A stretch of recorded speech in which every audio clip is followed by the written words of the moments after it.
Israeli media के हवाले से बहुत बड़ी खबर भी इस वक्त आ रही है, जहां पर इजरायल के चैनल 12 के हवाले से बड़ी खबर है कि इजरायल ग्राउंड ऑपरेशन में अमेरिका के साथ नहीं जाएगा। इजरायली सैनिक ग्राउंड ऑपरेशन में शामिल बिल्कुल नहीं होंगे। कुछ दिनों पहले ट्रंप की ओर से अमेरिका के ग्राउंड ऑपरेशन की बात कही गई थी, लेकिन इजरायल साफ कर चुका है कि वो अपने सैनिकों को सीधे सीधे युद्ध क्षेत्र में नहीं भेजेगा, यानी कि ईरान की तरफ बिल्कुल नहीं भेजेगा। और वहां पर आपको फ्रंट फुट पर केवल और केवल अमेरिकी मरीन कमांडोज ही यहां पर दिख सकते हैं। देखिए, अपने आप में बहुत बड़ी बात है, क्योंकि इजरायल लगातार हमास से घिरा हुआ है। उसका सारा ध्यान इस वक्त हिजबुल्लाह और हमास को खत्म करने पर यहां पर लगा हुआ है। अब आपको ये भी बताते हैं कि आखिर ये पूरी खबर क्या है, इसको भी आप यहां पर बारीकी से समझिए। देखिए, चैनल 12 के मुताबिक एक बड़ा दावा यहां पर निकलकर सामने आया। अगर अमेरिका ईरान में ग्राउंड ऑपरेशन करता है तो एक शर्त यहां पर रखी गई है इजरायल की ओर से। इजरायल ने सीधे कहा है कि सैनिक ग्राउंड ऑपरेशन में हिस्सा बिल्कुल भी नहीं लेंगे। इजरायल सिर्फ एयर स्ट्राइक या फिर ईंटें इंटेलिजेंस सपोर्ट, देखिए इंटेलिजेंस का जो सपोर्ट है वो यहां पर दे सकता है, लेकिन क्या अमेरिका अकेला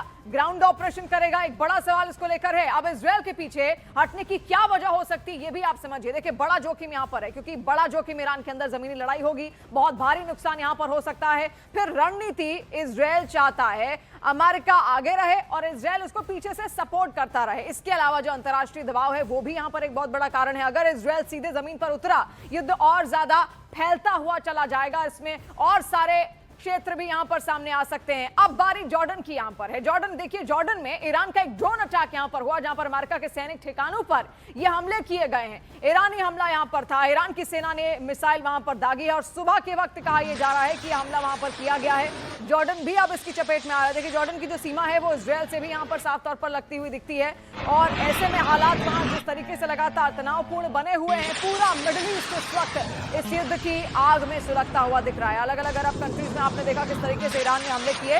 अब भी ईरान पीछे हटा नहीं है, उसने सीधे कहा है कि अगर आप अमेरिका और इजरायल का साथ देते हैं, अपनी जमीन का इस्तेमाल करने उनको देते हैं, तो हम आप पर हमला करेंगे, वरना आपसे हमारा कोई भी निजी दुश्मनी नहीं है।